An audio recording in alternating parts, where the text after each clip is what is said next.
تشكروا في رواحكم نهار الكل وانت والله نحترمك انا شخصيا والله في الاعداد يعطيك الصح صدقني من احسن ما يكون، ولكن فكر برنامج بلا مجامله ولا انه كله مجامله فهمني والله انا ننصحك تقعد في الاعداد وما تظهرش في الواحد خير، لانه الكلام نتاعك كله كأنه معناتها ريتها كالشعر ولا درا شنو هكا ولا كله معناتها ما نعرفش ما نجمش نفسر لك. وحاجه اخرى تخوفوا في المجتمع التونسي بالاسلاميين، اخي انت ماكش مسلمه وما تذبحش العلوش نهار العيد، علاش تخويف المجتمع بالاسلاميين؟ لا سامحني لا اخبر لي انا نحترم الناس الكل، اما علاش التخويف هذه فزاعه الاسلاميين؟ علاش؟ فسر لي على القناه انتم اعلام محايد حياد تام معناتها هذا شيء قريتوه انتم، علاش تمشيوا معناتها بالعكس معناتها تناقض علاش هذا كله؟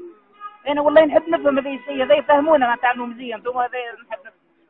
والله نصيحه معناتها بكل اخويه وبكل حب وبكل تقدير وبكل تحضر زاد صدق. هو نتكلم فيك انا سامحني نتكلم فيك انا باش تعرف حاجه، استاذ علوم فيزيائيه معناتها مش من لا شيء انا ولا معناتها فهمني، اما والله لا ليك حق الرد اختي. اسمعني محايد اقعد محايد لا تخوف علاش تخوف سامحني. دين الاسلام الرسول صلى الله عليه وسلم قال من امن رجلا على دمه فقتله فأنا بريء من القاتل ولو كان المقتول يهوديا.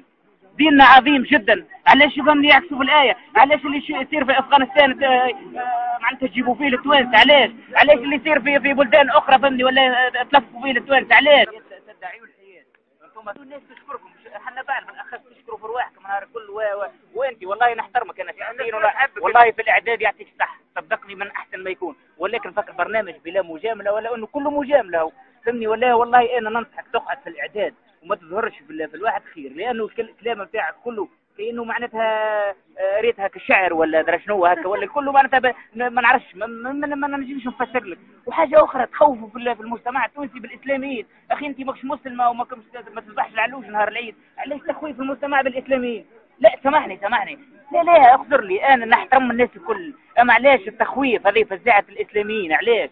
فسر لي على القناه انتم اعلام محايد حياد تام معناتها هذا شيء قريتوه انتم، علاش تمشيوا معناتها بالعكس معناتها تناقض علاش هذا كله؟ انا والله نحب نفهم هذا الشيء هذا يفهمونا ما تعملوا مزيه انتم هذا نحب نفهم. والله نصيحه معناتها بكل اخويه وبكل حب وبكل تقدير وبكل تحضر زاد صدق.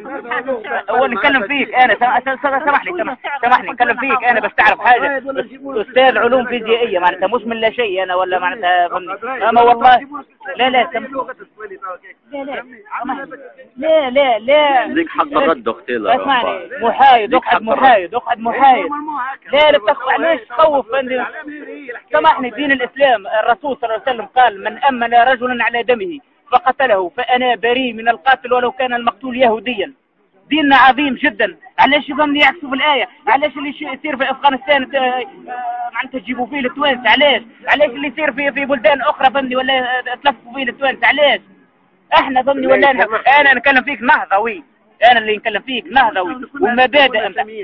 سامحني لا الحياد نحبوا حياد. سامحني الله يبارك لك احنا دولة نحبوا كنا نعيشوا في تسامح فهمني ولا في نتحاوروا مع بعضنا، الحوار تعايش سلمي لا للفوضى.